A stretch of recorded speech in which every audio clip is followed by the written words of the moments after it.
Prep, pre-production, meetings, schedules, budgets. There's a lot that goes into the pre-production process of a film, no matter what size, whether big or small. If you want the production phase of your next film to go smoothly and you want a top-notch end result, then the better you prep during the pre-production phase, the better chances you'll have during production to succeed.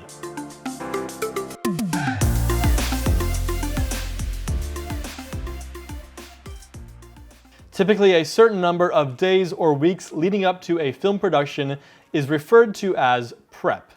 Whether you have 5 days of prep or 10 weeks of prep, this is the period of time directly before you begin filming. You and your team are working tirelessly to get all the pieces in place and to be as prepared as possible. Whether you are new to the film world or you have tons of experience but it's all mostly been in small or low budget projects, I'm going to open your eyes to the magical world of prep like you may have never even known existed. What I'm sharing with you is based on what I've learned through many years of personal experience working in the prep and production phase of over 280 episodes of television, a handful of feature films, MOWs, and other projects from studios like Disney, Warner Brothers, Netflix, and a few others. Even in a low-budget project with a very small crew, what I'm sharing with you in this episode is still very important for any size project, even maybe more so important for a smaller crew with a smaller budget, because it is so important to be as prepared as you possibly can be before you enter your filming phase of any production. Though I also understand that in a small budget with a small crew, you're also more likely to mesh some of these different positions or tasks or meetings together into one because you may have only a few crew wearing multiple hats. Everything that I share in this episode is easily adjustable to fit any size production. I'm going to assume that at this point you already have a shooting script in place. A shooting script is the draft of your script which has been distributed to the crew and is therefore ready to be filmed. If you do not have a script yet, then you are not yet ready to begin prep, so go finish your script. I'm going to simply walk you through the typical prep process that I've seen on almost every project that I've been part of. That means I've been through this prep process over 300 times, and yes, every episode of television that I've worked on has had its own separate prep and shoot phase. Most of this will apply in some way or another to your project, whether big or small. You may alter it in any way you see fit in order to meet your project's needs or limitations, but I do recommend striving for as much of this as possible. One of the first steps to prep is breaking down the script. Every department is responsible for breaking down the script for their own department's needs and looking for any elements that their department requires in order to achieve whatever the script is wanting them to achieve. This should not all fall on one person to break down the entire script for every department's needs. It really is a team effort, and every department is responsible for their own department's needs and breaking down the script according to what they require to accomplish the goal. Your props department is responsible for a props breakdown. Your set deck department is responsible for a set decoration breakdown. Your art department creates an art department breakdown. Visual effects creates a visual effects breakdown. Special effects breaks down the special effects. Playback department, picture cards department, so on. What is a breakdown? A breakdown typically lists out each scene that a specific department is involved in, including the scene number and the scene heading so that you can distinguish which scene you're talking about, and then it will typically list out any of that department's specific needs for just that scene. For example, a props breakdown may state that in scene 1 they require a bottle of orange juice, a knife, and a hammer, but in scene 2 they may list out that they require a radio, a badge, and a baton. I'm not sure what kind of movie this is becoming. The breakdown is absolutely essential, especially for a small project. This is how you make sure that you don't miss something or forget about something. I cannot tell you the number of times that, myself included, that many new and inexperienced filmmakers during their first couple projects have walked onto set, read a script, or read the scene that they're shooting for the day, and realized, oh no, I'm missing that thing that I need. Yes, in a small project or a lower budget project, you may have some crew wearing multiple hats. You might have an art director or a production designer who is also responsible for props and set dressing. You might have that one person creating just an overall art department breakdown, which includes art design needs, set design needs, set dressing needs, and props needs all in one. That's fine, as long as you have someone who is dedicated to each type of element that could be required, or each department and who is creating those breakdowns and keeping track of those breakdowns to make sure that you have everything you need on set. The assistant director's department's breakdown may include things like the time of day that a scene takes place, day or night or evening or dusk, the number of pages to the nearest 1/8 page, a list of each cast member who is required for that scene, as well as how many background are required for that scene, a short description of each scene that they are likely the ones creating, and any relevant information. Essentially, the assistant director's breakdown is what becomes the foundation for helping the AD to put together the one-line schedule, which I do talk about in much more detail in a previous episode. There's a link below in the description of this video. Once each department has created their breakdown, they usually submit those breakdowns to the assistant director, who then puts together a master breakdown, compiling each department's breakdown into kind of a master list or a master breakdown that is then distributed to the entire crew, or at least to the department heads, so that everyone can see what each department's needs are in case any of that is relevant to their department as well. Typically, the AD is just simply compiling this list and breakdown from whatever breakdowns have been provided to them by the other departments. The AD normally does not actually go through and break down each department on their own. Meetings.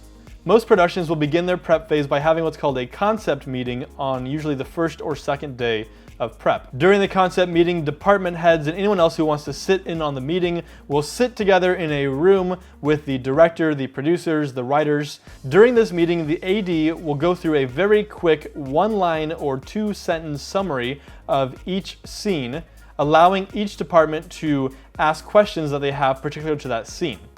No, you should not read the entire script during this or any other meeting during prep. Hopefully at this point everyone has already read the script on their own time. It really should be a quick meeting unless people have questions about a particular scene or sequence, or if there's any information the director or the writers or the producers want to share with everyone. This is a great opportunity for departments to clarify their understanding of a script, or an opportunity for the director to clarify something with the writers in front of everyone so that everyone can kind of be on the same page and get the same information. This is also a great opportunity for writers and executive producers to clarify or mention any specific things that may not be scripted, but they want to make sure get achieved or take place during a certain scene. If there are no questions for a scene, then you move on to the next scene, and hopefully this becomes a very quick and smooth process. Typically, a concept meeting should not last very long. 30 minutes is kind of a good length for a concept meeting, maybe a bit longer or shorter if there are either lots of questions or no questions, or if this is a 2-hour feature film, you might be looking at a 1-hour concept meeting at kind of the quick pace. Maybe shorter if there's really no questions and everyone's really on the same page, or it could be quite a bit longer if there are a lot of questions or things for discussion. Even if you are a small, low-budget production and you only have 4 or 5 people who would attend this meeting, it is still very helpful to have a concept meeting just to initially get everyone on the same page before they go their separate ways to start prepping. The concept meeting is what officially kicks off prep.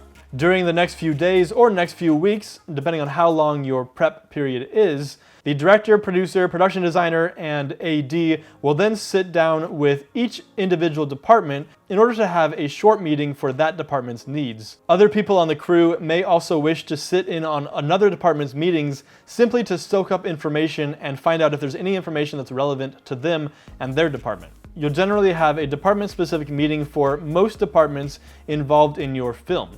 If you don't have any special effects, then you probably don't need a special effects meeting. But if you do have special effects, or lots of special effects, it's definitely important to have a specific special effects meeting. You should have a props meeting for your props department.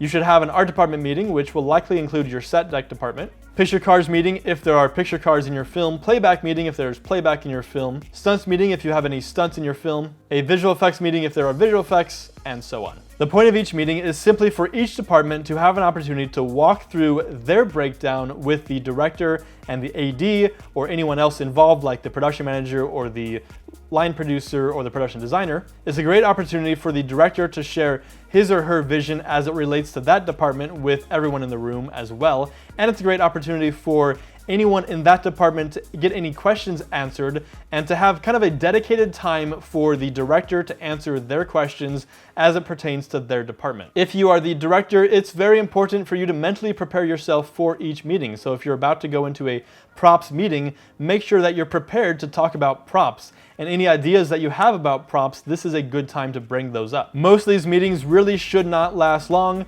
Once in a while, some meetings may take a long time if there's a lot to discuss or if there's a lot of needs for that department in a particular production. However, many of these meetings could be as short as 15 minutes or as long as 1 hour, depending on how heavy the requirements for that department are. These departments really are trying to find out from you as the director what your needs are so that they can better serve you and help you accomplish your goals. So it's really important as the director or the assistant director to make sure that you give each of these departments as much time as they require, obviously within certain limitations, so that they can have the answers that they need to do their jobs, which really helps you to do your job. Then, after most or all departments have had their meetings, usually in the last couple days of prep, you'll have what's called a tech survey. The tech survey is when the director, the line producer, the production manager, the production designer, and all the department heads, as well as anyone else who feels they need to be there, will walk through each location where they are planning on filming and talk about what is happening in that location, what scenes they're filming, and what they need specific to those scenes or that location. If you have a lot of locations, your tech survey may span a couple days or more. Spend only as much time as necessary in each location. In each location or set, the director or the AD will typically walk through what scenes they're filming there, maybe the order in which they're filming those scenes and which days they're filming them on, and then the director may lay out his or her plan and vision for those scenes or any specific needs or any special information that maybe has come about since the department meeting or since the concept meeting that the director wants to make sure is shared with the entire crew so that everyone's on the same page and can be best prepared for that. The tech survey is the opportunity for anyone who's involved in the crew to actually get their hands on and eyes on the location and to figure out what they need that is specific to that location. For example, you might have to see what sort of paint was used on the wall if you're making a set piece that's going to match that wall. Or maybe the set deck department needs to measure how big the windows are to create drapes or curtains for those windows. Or maybe someone's also checking to see how much house power is available at that location. Whatever your needs are, whatever your department requires, that's the opportunity to get your hands on and your eyes on a location to figure out what you need in order to make things work at that specific location. The tech survey is not to be confused with the location scout. The location scout typically comes much earlier in the prep process. I'm not really talking about the location scout during this episode, but in a nutshell, the location scout is where just a handful of decision makers look at various different locations and try to choose which location they want to use for their scenes. Your tech survey, on the other hand, comes at the end of prep, and it's where you have already chosen your locations, you have already secured your locations, and now you're just simply showing the rest of the crew. After your tech survey, you'll have a production meeting. The production meeting is similar to the concept meeting in which the AD will simply go through the script, reading a one-line description for each scene and asking if there are any questions. If no one has questions, then hopefully this meeting moves very quickly. The production meeting is likely the last time that you and all of your crew or department heads are going to gather together in one place. So this is a really great opportunity to get any last-minute questions answered or to clarify any last-minute details.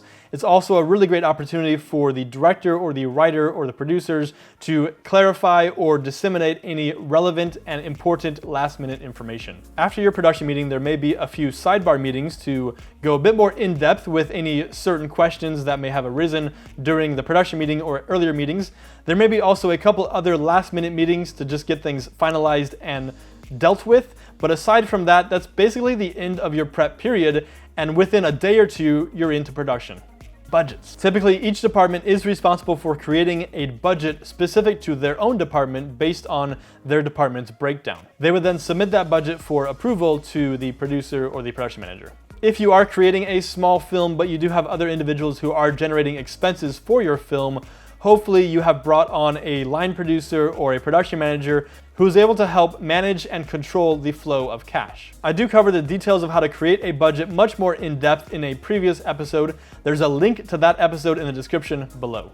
But really quickly, as it applies to prep, you will generally ask for at least 3 different drafts of budgets to be submitted throughout the prep process. Typically, a first draft or a preliminary budget will be submitted to the production manager or the producer shortly after the concept meeting. This is that department's preliminary estimate of what their budget is going to look like based on reading the script and having a concept meeting.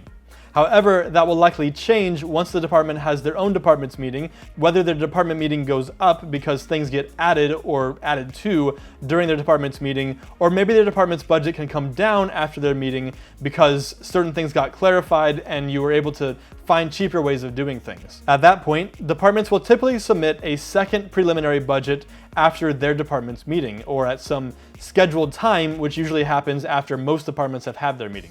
The 2 preliminary departments allow the producers and the director to determine if there's anything that is really too costly and figure out what they need to adjust on their end, whether the director has to give up a shot or two, or the director has to give up a certain visual effect, whatever that looks like, or maybe the producer has to approach the writers and say, hey, this is just a little bit costly. Is there any way that we can alter or adjust the script to help us bring down the cost of this project? And then a final budget will usually be requested or submitted after the production meeting. If budgets are high or you're tight on cast, then the producer and or the production manager may also be having some discussions with different departments to try to figure out creative ways to bring down the cost of their department without having to go back to the director and ask the director to sacrifice anything. However, if that is the case, that the director needs to be asked to sacrifice something for the sake of the budget, then it usually should be the producer who goes to the director and has that conversation with the director saying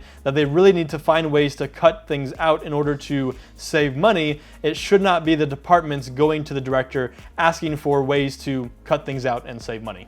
Although if you are a department head and you are working closely with a director and have a good working relationship with the director, or the director seems like a really cool person, then you certainly can, whenever appropriate, allude to certain ideas with the director that, hey, this is kind of a more costly thing to go, so if you want that, you can have whatever you want, but just letting you know it might have a cost. Throughout the prep phase, sending out what's called a prep memo each night, which is an ever-changing schedule and itinerary of meetings and when budgets are due, can be very helpful for your crew and department heads, especially if you have a good-sized crew or a lot of department heads, even if it is just a small project. There are a lot of little things, intricacies, and paperwork that go into the prep process, but it's also very important that you properly prep your film project. It's important to make sure that everyone has all the information that they need to help you achieve the best result possible. That is one of the main goals of the entire prep process, in addition to simply being prepared